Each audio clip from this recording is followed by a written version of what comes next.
Friends, Romans, countrymen, lend me your ears. My name is American Ben, and I come to bury your notions of the Force, not to praise them. Not really. Here's the deal with today's video.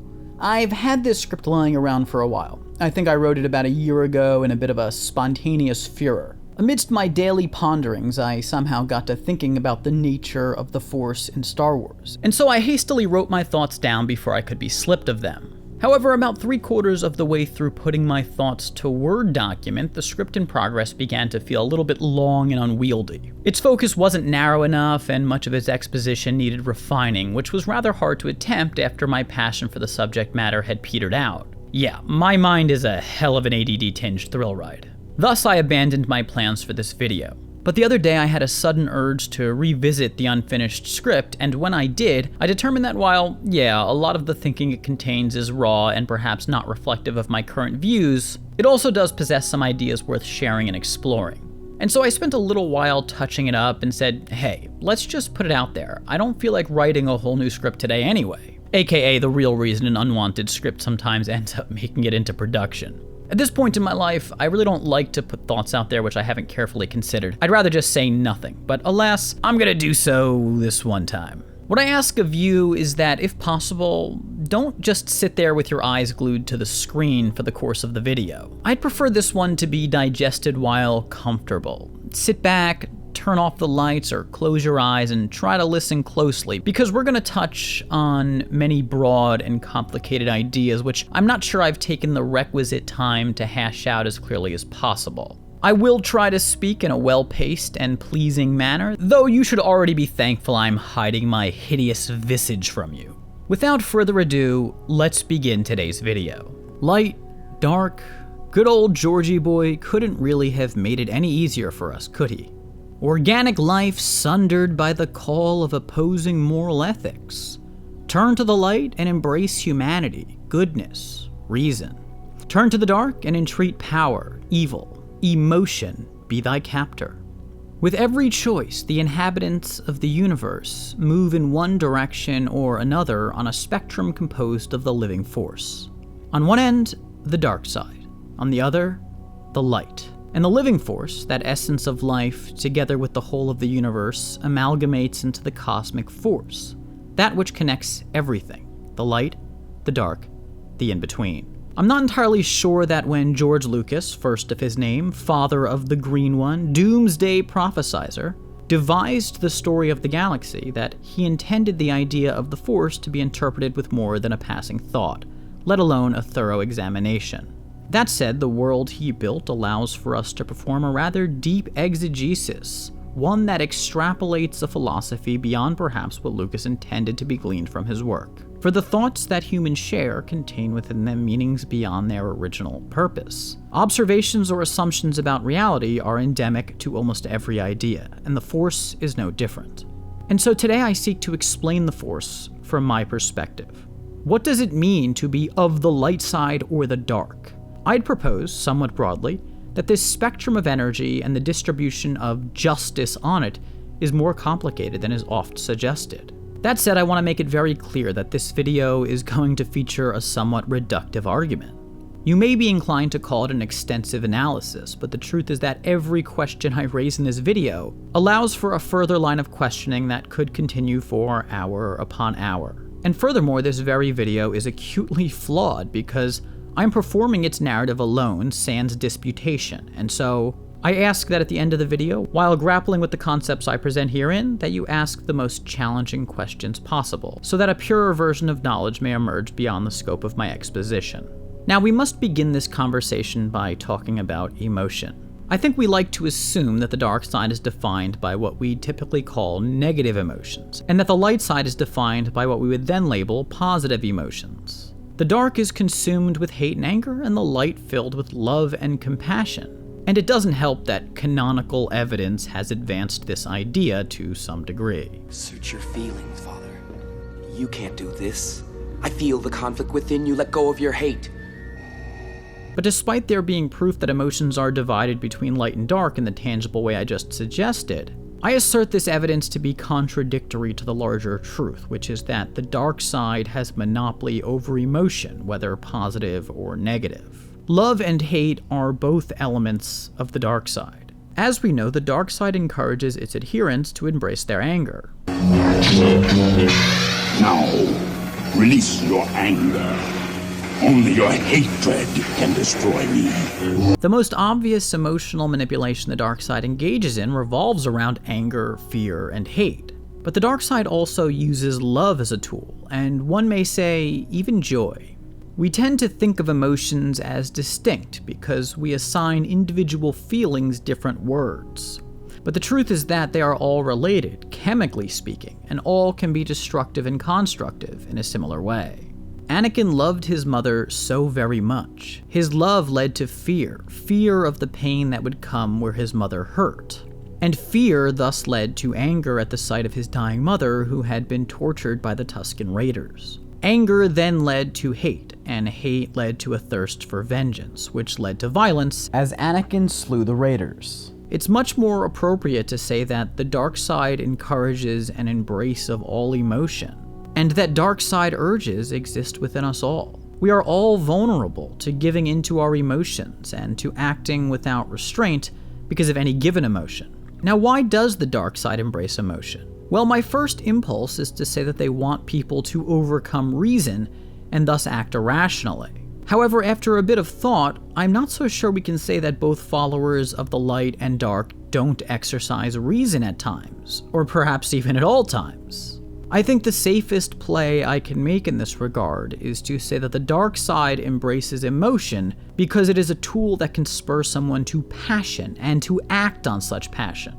In the case of the Sith, their aim would be to advance a stranglehold over the denizens of the galaxy by encouraging their followers to conquer all the worlds across it, something that'd be awfully hard to do with a bunch of emotionless, dispassionate leaders. Of course, encouraging indulgence in emotion only makes an adherent's emotions more intense. As one allows for their emotions to control them, they become more attached to the things from which they derive specific emotions. Anakin loved Padme. He feared her portended death. As he embraced love, so too did his love grow. Thus his fear grew. And so too did his desperation to save her grow. And the result is that he was more willing to open his heart to the ways of the dark side. This initiated a cycle whereby he became even more beholden to his emotions and to extreme action in order to quell his intensifying emotions. He could actually save people from death. The dark side of the Force is a pathway to many abilities some consider to be unnatural. We can see this dynamic play out in our world as well. It's not hard to think of examples of people going to extremes for love.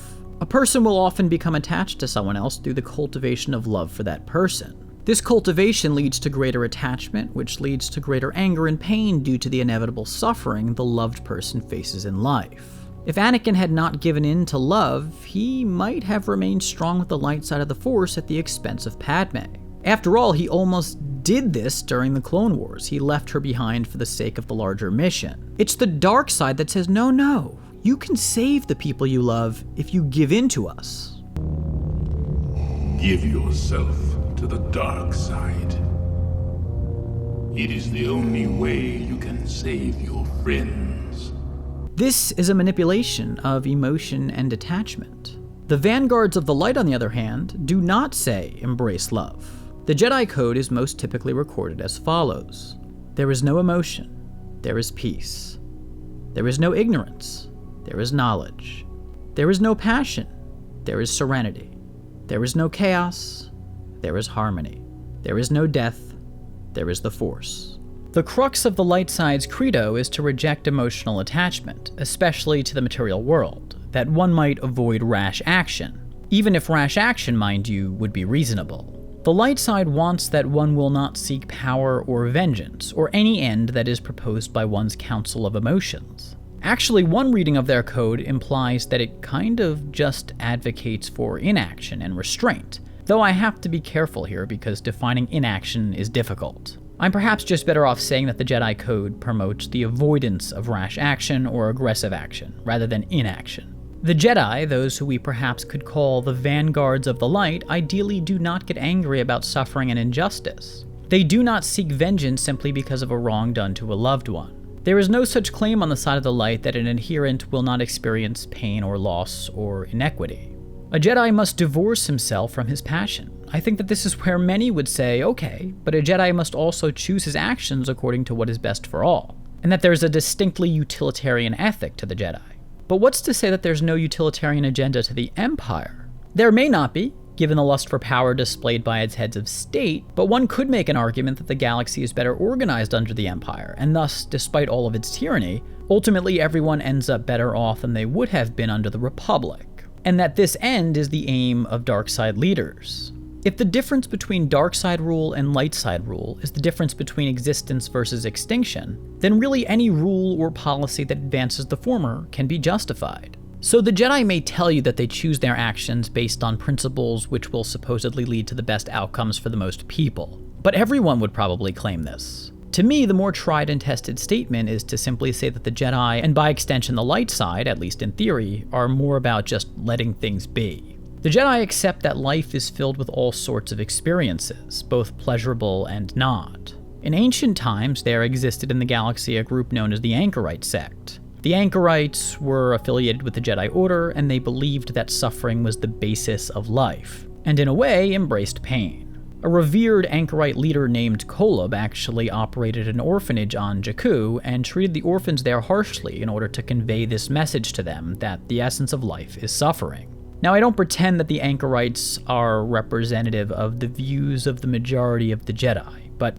this historical note does demonstrate the idea that there is a certain promotion of self-sacrifice and persistence through pain inherent to the light side mentality. Meanwhile, the dark side says, no, never suffer.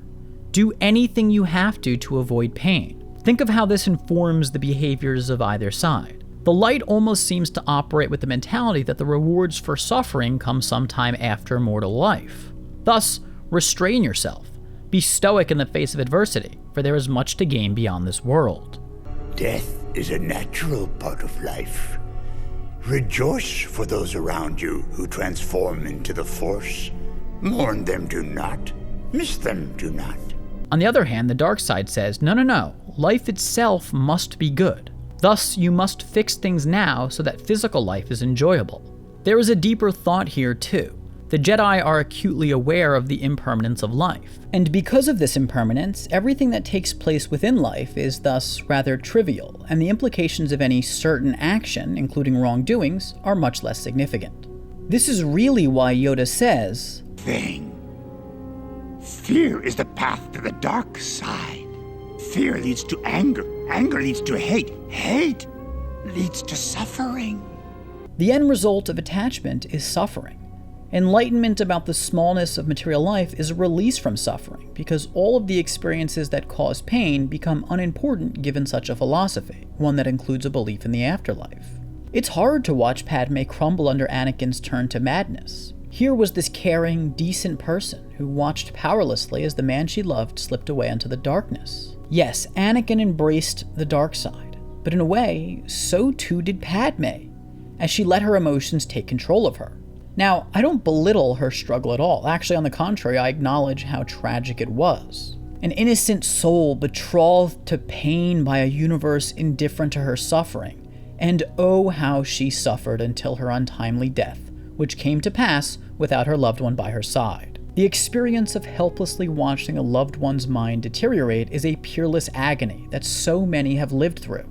And yet, the light side of the Force advises that had Padme not been so subject to her emotion, namely fear and love, she would not have suffered so. Train yourself to let go of everything you fear to lose. With no attachment, the universe has no course by which it may deliver upon a being within it the common pangs of life.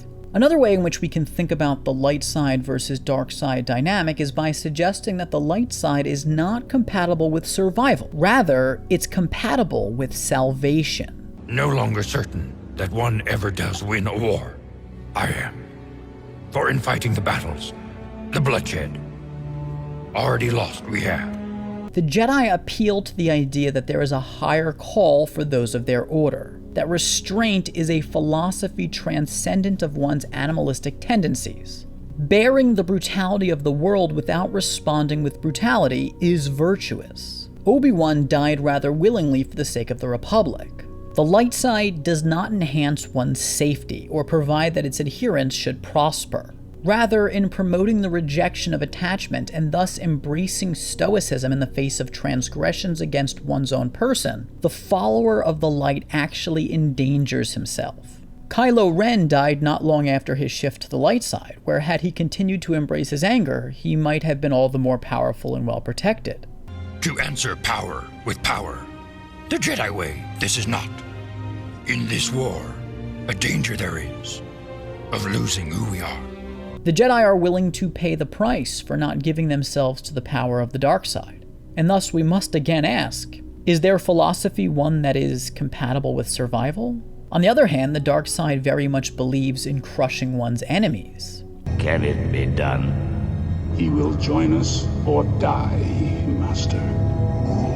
It's interesting that in Star Wars we almost always see dark side leaders opt for authoritarian rule and draconian policies when they come to power. I mean, being that the dark side is the purveyor of all emotions, love, hate, and so on, one would think that at times they would produce an overly benevolent society rather than a tyrannical one. The implication here, based on Star Wars history, is that somehow emotion of any sort always tends towards authoritarian rule. But why? Well, here's a way to explain this dynamic. Since those adhering to the dark side believe in the importance of material life and have many attachments therein, a thought process which again necessitates action, they must destroy those who threaten them in order to best guarantee their survival. And what is the best way to crush one's enemies and secure one's subsistence? Well, Sith leaders would probably say it's to dominate the masses, of course. An attachment to the material necessarily requires that one should seek authoritarian rule in order to most efficiently exercise power according to one's own personal interests. That no person may enact a law that would go against one's interests in the material world or have the means by which to attack and kill such a person. An emphasis on some sort of higher plane of existence allows light side users to risk their survival, at times not act, and put their destiny in the hands of others. Thus, the Republic. Now, of course, in reality, there are very real advantages to Republic and numerous pitfalls to authoritarian rule, namely a lack of criticism without which unchecked ruling bodies could fall to error. However, dark side leaders such as Palpatine have staggering self-confidence in their ability to wield power competently, an arrogance born out of necessity, for as I just described, they also can't afford to endow anyone else with much in the way of equal authority. Since dark side adherents are so committed to their material attachments, and by way of their material attachments to their material self-interest, as opposed to eternal self-interest a la heavenly salvation, the dark side is thus attuned to the power of emotion, which grows within all people as a result of attachment. And thus dark side followers become suspicious of people, because they know what emotion is capable of making them do. Thus, one must use whatever institutions, laws, and violence necessary to quell the threat that the individual presents. The time has come. Execute Order 66. I want you to eliminate the idea of evil and good for a second. Dark side thought leads its followers to see despotic rule as a practical form of government. To them, violence is a tool that must be used to achieve survival and maintain power, lest other angry, envious people beholden to emotion should attempt to usurp the throne or galactic life. On the other hand, those on the light side are much more optimistic about people. We must keep our faith in the Republic.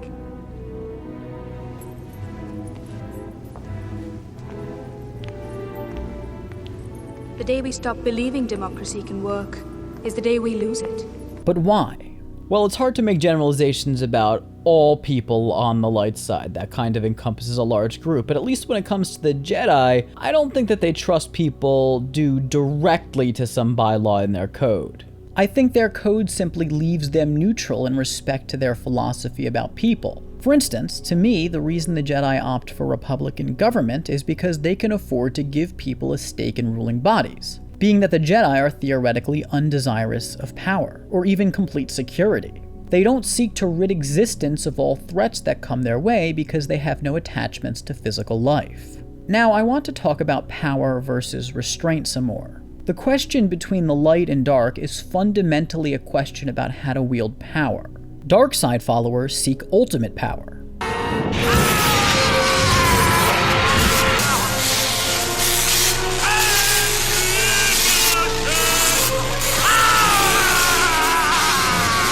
Those of the dark side pursue the utmost potential of power as a means to fulfill their unlimited emotions. An embrace of anger and hate naturally leads to an embrace of power as a weapon against those who cause such emotions. When beholden to emotion, power is simply too tempting to reject, because the intensity of said emotions makes one insecure, and therefore fearful, vengeful, and paranoid to the point of madness. A madness which can only be assuaged through the accumulation of more and more control over one's surroundings, aka power. The Jedi do the harder thing. They restrain themselves from using power in certain ways. They avoid the trappings of security dilemmas by simply unilaterally rejecting the pursuit of unlimited power. In doing so, they put themselves at a disadvantage vis-a-vis the dark side, whose adherents are willing to use power however they must to achieve their goals. Your feeble skills are no match for the power of the dark side. The light side's detachment from the material world allows them once again to sacrifice worldly leverage for the sake of higher power. So a rather difficult question now arises in the mind of the astute thinker. If light side adherents are taught to be restrained and not concern themselves with the trying affairs of life, then why do they ever fight? Why fight the dark side? Why not just let oneself become enslaved? After all, a Jedi must detach himself from the importance of material life. Well, to me, the answer is this. Yeah, that's a good point. However, the Jedi in practice don't only engage in the light. They do engage in the dark. They do experience attachment to their fleshly abodes. You were my brother, Anakin! I loved you!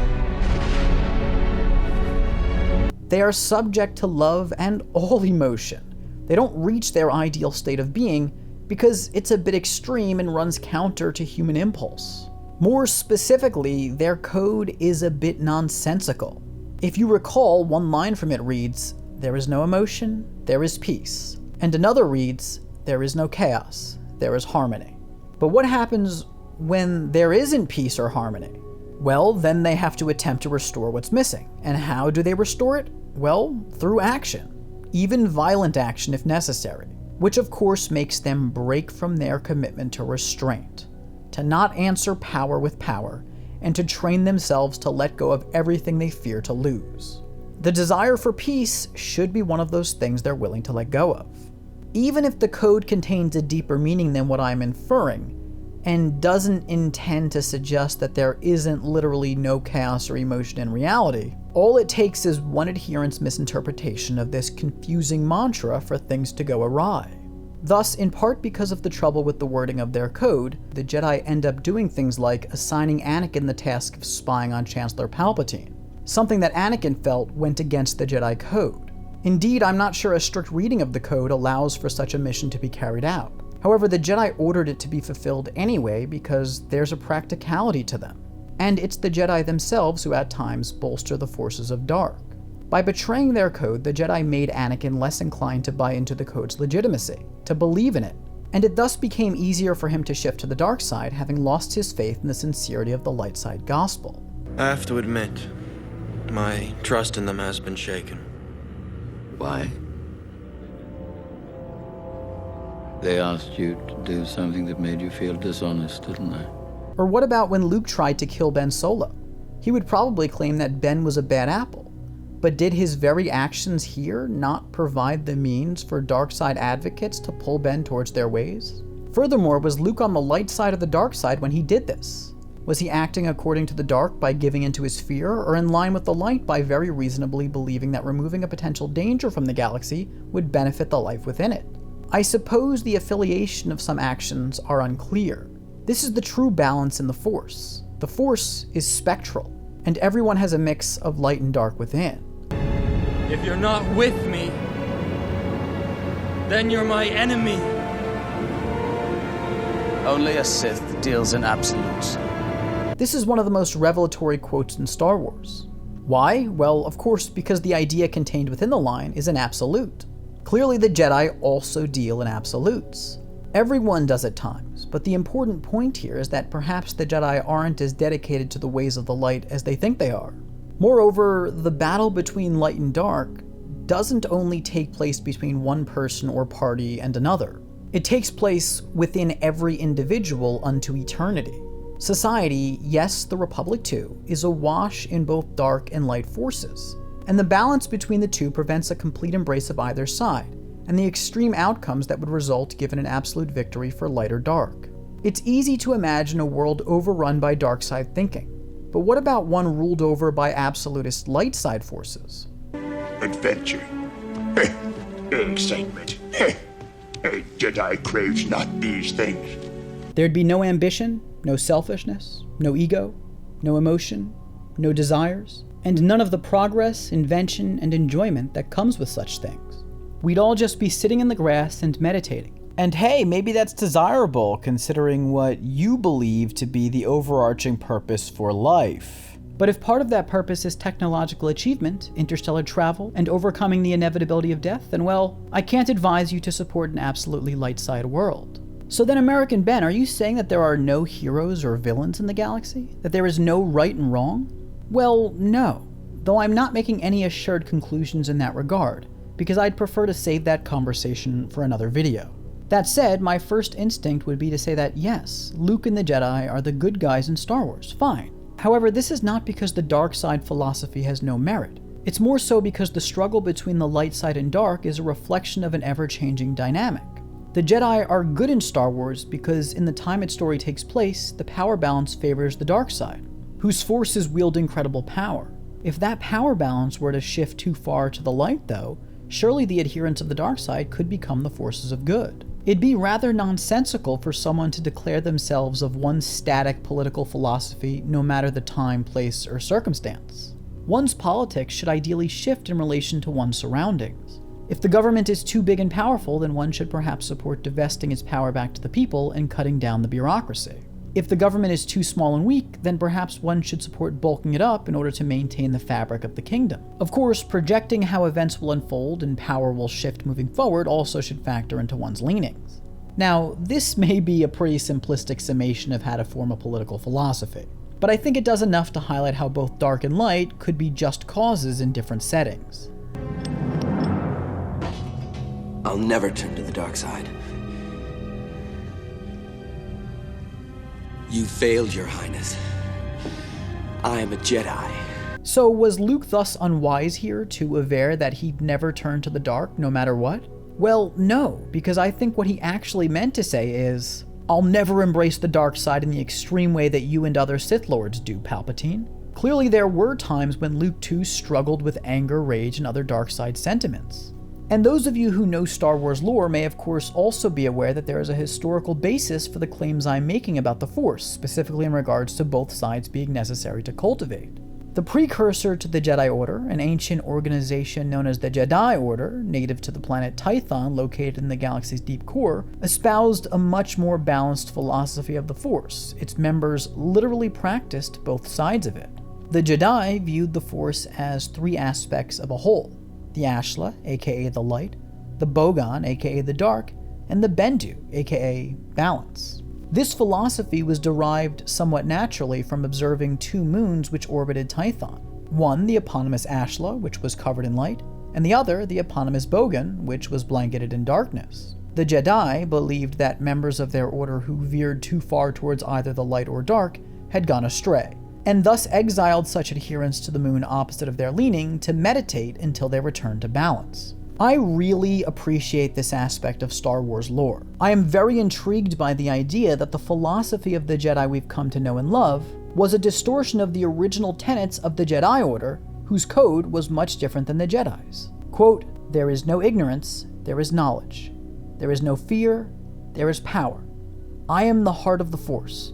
I am the revealing fire of light. I am the mystery of darkness, in balance with chaos and harmony, immortal in the Force." End quote. This is a much more balanced and thoughtful philosophy than is preached by Yoda's Jedi, whose code is merely a corruption of the Jedi's teachings, as beings of all disciplines corrupt things over time. Now, this is not to say that Yoda was ignorant, unwise, or unaware of his own shortcomings. Rather, he simply wasn't an omniscient being. He was no god. He was a flawed creature, and though he might have intended that only good things should come to pass, they didn't, partly because of his and other Jedi's mistakes. Obi-Wan Kenobi was also a flawed creature, of course. Luke, you're going to find that many of the truths we cling to depend greatly on our own point of view. Perhaps Yoda and Obi-Wan's most important quality was that they were insightful. They knew they didn't know everything, and that at times good intentions can lead to bad outcomes, because living beings are incapable of immaculate foresight. Or rather, absolutely good outcomes are possibly impossible. I think Yoda and Obi-Wan knew what I've basically been saying in this video, that the forces of light served a simple purpose, to balance those of the dark. But were the galaxy overrun in lightness, the result wouldn't necessarily be conducive to bliss, or to producing the outcomes that beings desire. In fact, it's at such a point that a push towards the dark may be necessary. Yoda and Obi-Wan fought not to win, but to balance the Force. Anyway, that's the video. I hope you enjoyed it. Please give it a big thumbs up if you did. Now, being that Star Wars isn't my forte in the comment section of this video, I'd really appreciate it if y'all would offer up some historical context to either refute my points or support them. And I look forward to what you have to say down there. Anyway, do subscribe to this channel if you haven't already, and hit that notification bell so you don't miss a damn thing. For now, my name is American Ben. I'll catch you next time. Generation Films, peace.